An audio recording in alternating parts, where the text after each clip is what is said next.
Everyone, Ram Ram सभी को। कैसे हैं आप सब? आई होप आप सब अच्छे हों। व्लॉग पुराना है लेकिन बातें नहीं नई हैं। तो आज मैंने कुछ बातें आपसे शेयर करनी चाहिए हैं। जो नरसिम्हा मूवी आई है वो देखी और उसका व्लॉग नेक्स्ट व्लॉग में आएगा।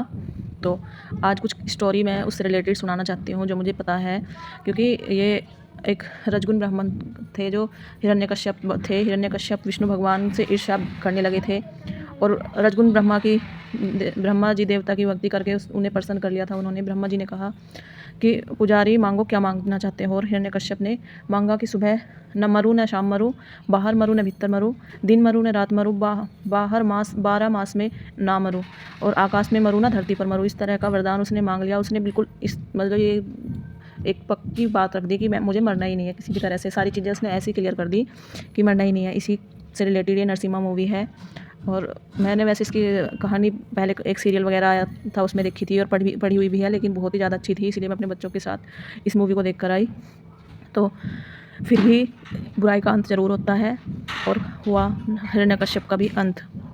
और ब्रह्मा जी ने इसी बात को उसकी को सुन करके तथास्तु बोल दिया और उसे वरदान दे दिया कि जाओ, जो तुमने मांगा वो ही होगा। इसके पश्चात हिरण्यकश्यप ने अपने आप को अमर मान लिया था। मैं जो बता रही थी कि अमर बनने के लिए उसने ये सब शब्द जो थे बोले थे और इन पर जो तथास्तु बोल दिया था ब्रह्मा जी ने। और जो विष्णु के उपासक थे उन जप करते थे, उनका नाम लेते थे, उन सभी से वो बैर करने लगा। और कुदरत का खेल ये हुआ कि उसी के घर जो पुत्र जन्मा प्रहलाद, वो खुद विष्णु उपासक हुआ।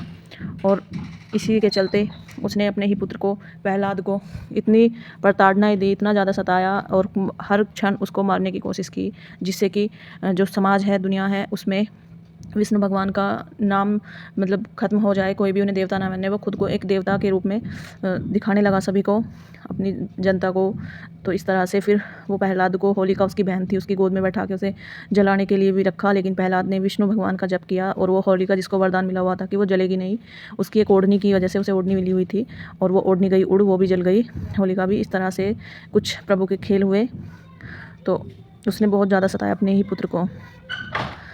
रजगुन ब्रह्मा का भक्त हिरण्यकश्यप राक्षस कहलाया, कुत्ते वाली मौत मरा वो, इसी वजह से, क्योंकि उसने भी अहंकार को अपना लिया था। तो मैं बस यही इस स्टोरी से समझाना चाहती हूँ कि अहंकार अच्छे अच्छे राजाओं को सूट नहीं आया, तो हम तो इंसान हैं। रावण का अहंकार उसे ले बैठा, जो इतना बुद्धिमान और ज्ञानी बताया जाता था। और इसी तरह से फिर ये स्टोरी बहुत ज़्यादा अच्छी लगी। और अगर पॉसिबल हो तो एक बार अपने बच्चों को लेकर इस मूवी को ज़रूर देख कर। बहुत ही ज़्यादा बेस्ट मूवी है। हालांकि ये सैयारा वगैरह मूवी लगी हैं, ये सभी बकवास हैं, पब्लिक इनके लिए पागल हो रही है। अगर आपको टाइम है और आपको कुछ देखना है अच्छा, तो ये नरसिम्हा मूवी देखें और अपने बच्चे को ज़रूर दिखाएं। इससे बहुत ज़्यादा सीख मिलती है। हमारी यंग यूथ जो है उसको ऐसी मूवीज़ देखने की ज़्यादा ज़रूरत है, क्योंकि आज का टाइम इतना कॉम्प्लिकेटेड हो गया है, बच्चों को सही चीज़ें मिल ही नहीं रही हैं।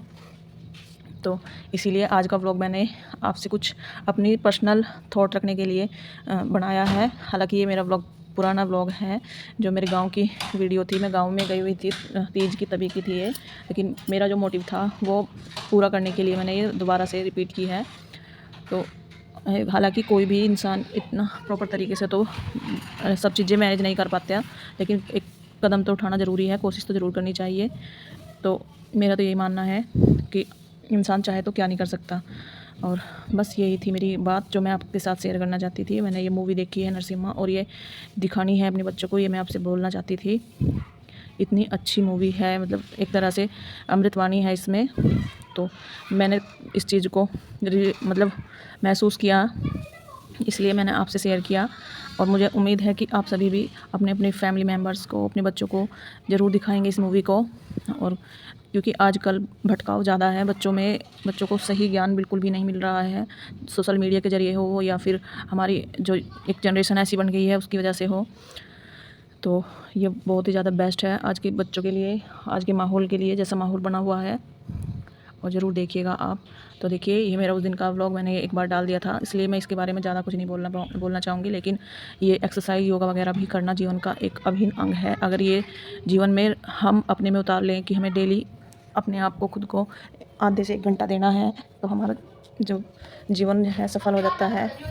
इंसान की सक्सेस उसकी वेल्थ से नहीं देखी जाती, उसकी जो इनकम से नहीं देखी जाती।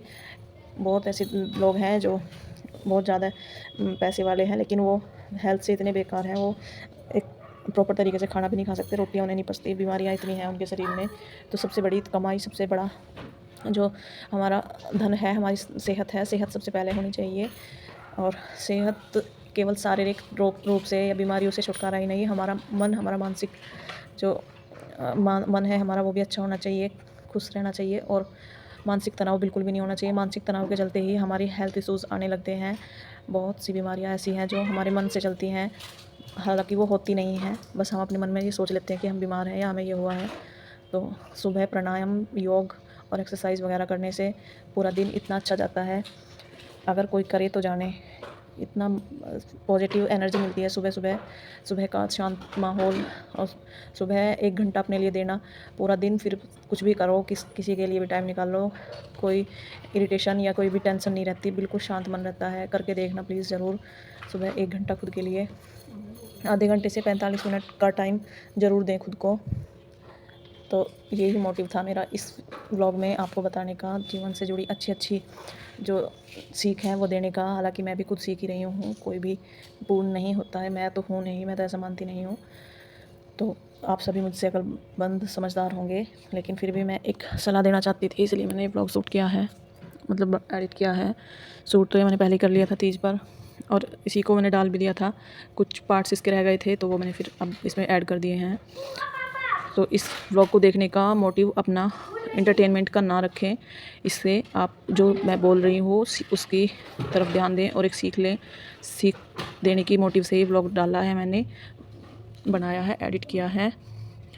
तो अपनी जो बच्चों की और अपनी मानसिकता बदलें, बच्चों को अच्छी अच्छी चीज़ों में इन्वॉल्व करें, उन्हें सही राह पर ले जाएं, क्योंकि डिस्ट्रैक्शन आजकल बहुत ज़्यादा है, और सही रास्ते पर बच्चे जल्दी से चलते नहीं, क्योंकि उसमें थोड़ा डिफ़िकल्टीज़ आती हैं जिनसे बच्चे जल्दी ही थक जाते हैं, क्योंकि आज वो बच्चा नहीं रहा, बच्चों को वो एनवायरनमेंट नहीं मिल रहा जिससे वो जो मजबूत बने, और मोटिवेट भी नहीं रहते बच्चे, क्योंकि उन्हें एनवायरनमेंट ही ऐसा मिला है, उनकी परवरिश इस तरह से हुई है। तो बच्चों पे अभी से ही ध्यान दें, आज ही उनका भविष्य है।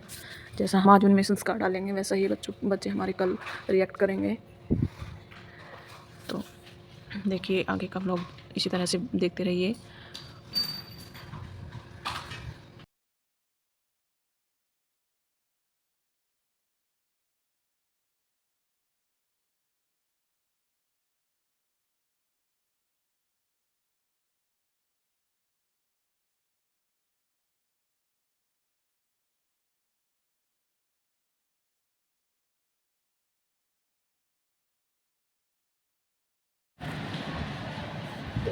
तो इस तरह से मैं गांव में भी मेरा एक रूल है, मैं जहाँ भी जाती हूँ वहीं, और वैसे भी हम यहाँ खुद को रैन बसेरे में आए हैं, पिंजरे में। ये शरीर हमारे माटी का ढेला है, कुछ नहीं है, माटी का है, एक दिन सब यहीं रह जाएगा, प्राण निकल जाएंगे। और इसी तरह से गीता के अध्याय 4 के श्लोक 9 में भी बताया गया है कि मेरा जन्म तथा कर्म अलौकिक है, वास्तव में नाशवान है, आत्मा सर्व प्राणियों की अमर है। तो इस तरह से आत्मा ही अमर है, हम कोई अमर नहीं है, हमें जाना है इस दुनिया से। ये शरीर हमेशा हमारा नहीं है, केवल किराए का मात्र है। तो इस बात का अहंकार अपने मन में बिल्कुल भी ना लाएं, और अपने आप को हर माहौल में ढाल लें, जैसा माहौल मिले, जैसा हमें मतलब सुविधाएं मिले, वैसी सुविधाओं के अकॉर्डिंग खुद को बना लें। ज़्यादा पाने की इच्छा में हम जो है उसको भी खो देते हैं, क्योंकि कुछ भी हमारा नहीं है, जो भी है सब यहीं रह जाएगा, और अब से पहले था, और आपने देखा है जो आए हैं वो चले गए, और इसी तरह से हम भी चले जाएंगे और आने वाले आगे आएंगे। फिर यही कर्म चलता आया है और चलता रहेगा। और गीता के ही अध्याय 4 में लिखा है कि इसी तरह से आगे की बातें भी लिखी हैं। स्वयं भगवान ने कहा है कि हे अर्जुन, तेरे और मेरे बहुत जन्म हो चुके हैं, उन सब में मैं उन सबको मैं जानता हूँ, क्योंकि वो प्रभु हैं, वो अनंत हैं, अमर हैं।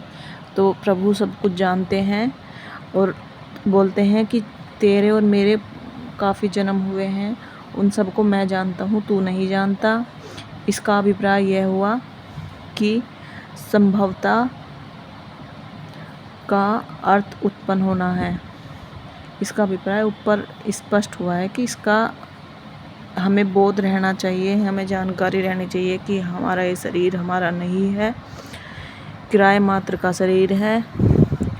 तो क्या मेरा तेरा करना और क्या ज़्यादा भाग दौड़ करनी, सब कुछ यहीं रह जाएगा। मन शांत रखना चाहिए हमें अपना, और धैर्य के साथ अपने इस जीवन का यापन करना चाहिए, क्योंकि इंसान चले जाते हैं, केवल उनके कर्म याद किए जाते हैं। वो इंसान अच्छा था, बुरा था। अगर कोई अच्छा होगा तो वो ज़्यादा लंबे टाइम तक याद किया जाएगा, और बुरे इंसान को जाने के बाद भी गालियाँ ही पड़ती हैं। मुंह पे बेशक कोई ना कहे, लेकिन बाद में तो गालियाँ ही मिलती हैं। तो इसी तरह से आज का ये पूरा व्लॉग आपको ढेर सारी सीख देगा और ढेर सारी जो इम्पोर्टेंट बातें हैं वो सिखाएगा। इस तरह से हमें अपने बच्चों के साथ रहना चाहिए, बच्चों को क्या सीख देनी चाहिए और ख़ुद को क्या सीख लेनी चाहिए, लाइफ को कितना महत्व देना चाहिए और कितना नहीं, इन सभी से रिलेटेड रही है ये मेरी बातें। आई होप आप सभी को समझ में आ रही हो। तो इस तरह की वीडियोस आती रहेंगी, व्लॉग्स आते रहेंगे। और अब तो वैसे भी वेट लॉस व्लॉग्स चल रहे हैं, 90 डेज़ वेट लॉस व्लॉग। और ऐसा नहीं है कि व्लॉग्स आएंगे नहीं, बस एक आध दिन लेट हो जाते हैं, तो आप पेशेंस रखना। डेली व्लॉग्स नहीं आएंगे तो दूसरे तीसरे दिन ज़रूर आ जाएंगे, पर व्लॉग्स आते रहेंगे। और आपको मैं इस जर्नी के बीच ही मेरा जो मैंने आइडियल वेट माना है 20 kg कम करने का, वो मैं ज़रूर करूँगी, और 55 to 57 kg वज़न पे लेके आऊँगी खुद को। क्योंकि वज़न बढ़ना भी हमारी जो बुद्धिमत्ता को ख़राब करता है, हमारी हेल्थ इश्यूज़ ज़्यादा होते हैं, बॉडी पेन करना, घुटनों में दर्द, बहुत ज़्यादा बीमारियाँ वज़न बढ़ने से ही होती हैं। तो मैंने यही सोचा कि पहले वज़न कम किया जाए, एक्सरसाइज वगैरह हल्की हल्की करनी है स्टार्टिंग में, क्योंकि घुटनों में दर्द बढ़ने लगा है वज़न ज़्यादा होने की वजह से। और इसी तरह से पहले डाइटिंग से वेट कम करेंगे, फिर एक्सरसाइज पर ज़्यादा जोर देंगे। तो देखते रहिए, डेली के व्लॉग्स आते रहेंगे। चैनल को सब्सक्राइब ज़रूर कर लेना और बेल आइकन प्रेस कर लेना, जिससे कि डेली के डेली लाइव एक्सरसाइज जो चलती है सुबह 7 से 8 के बीच में वो, और दिन में लाइव आती हूँ, उसका नोटिफिकेशन आप तक जा सके, और जिससे कि आप मुझसे ज़्यादा से ज़्यादा जुड़ सकें। और मैं तो मोटिवेट क्या करूँगी, आप ही सब मेरे मोटिवेशन हो, तो जुड़ने से हम एक दूसरे को मोटिवेट कर पाएँ। और मैं वेट लॉस कर रही हूँ, आपके भी जो हेल्थ इश्यूज़ हैं, आपका जो मोटिव है वो आप अचीव कर सकें। तो उस दिन का व्लॉग मैंने आपको दिखा ही दिया था पूरा। ये हैप्पी तीज बोल रही थी, तीज वाला दिन था वो। और अगर आपको स्टिचिंग वगैरह की भी वीडियोस चाहिए तो कमेंट करके ज़रूर बताएं। ये मेरी जो ड्रेसेस हैं ये साड़ी से तैयार हैं, ये जो मैं पहन रखे हैं ये भी सभी साड़ी से तैयार की हैं। ये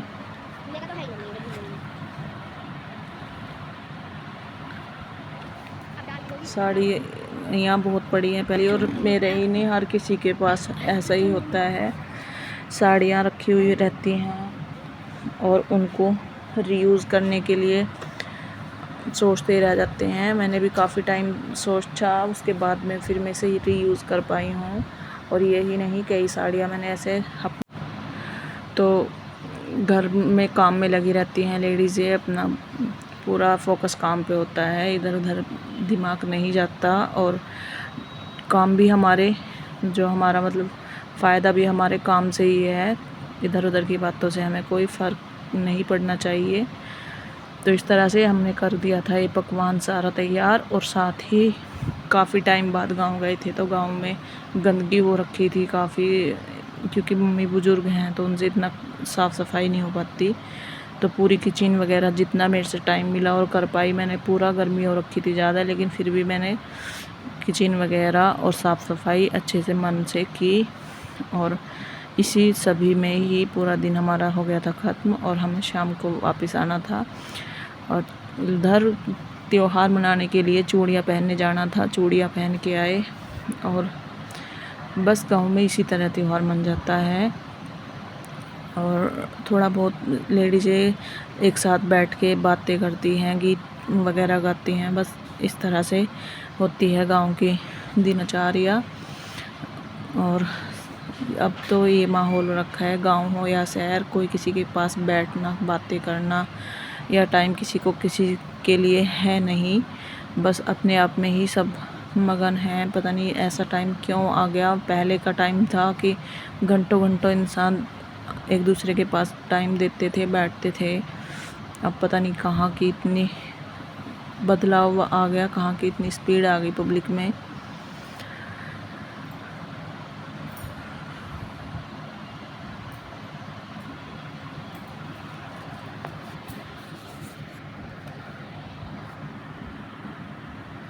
तो इसी बात पे मुझे एक श्लोक याद आ गया गीता का, कि तू क्यों व्यर्थ चिंता करता है, किससे व्यर्थ डरता है, कौन तुम्हें मारने वाला है और कौन तुम्हें हानि पहुंचाने वाला है। ना कोई तुम्हें मार सकता है और ना ही कोई हानि पहुंचा सकता है। तो वो श्लोक मुझे प्रॉपर तरीके से भी याद नहीं आ रहा, लेकिन इतना याद है कि व्यर्थ चिंता मत करो, जो भी होगा सब अच्छा होगा। कल के बारे में सोच सोच के टेंशन ले ले के पब्लिक बेफिजूल में बीमार होती हैं, टेंशन के मरीज होते हैं। कुछ भी नहीं रखा कल में, जो भी है आज है, अभी है, इसी पल में है। और मेरा तो यही मानना है कि बस अपने कर्म अच्छे रखो, और कर्म करने का ही हमारा जो मोटिव होता है, फल तो भगवान के हाथ होता है, भगवान देते हैं।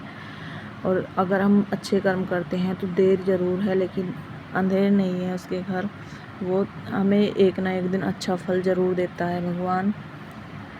और धैर्य रखने से ही हमें अच्छा फल मिलता है। तो देखिए इस तरह से सारी किचन कर दी थी साफ़, और कर दिया था घर का जो काम था, चूल्हा वगैरह भी साफ़। और फिर हमें बाहर जाना था चूड़ियाँ पहनने के लिए, और उसके लिए बाहर अभी मैं व्लॉग शूट करती नहीं हूँ, वीडियोस बनाती नहीं हूँ। गांव का एनवायरनमेंट ऐसा है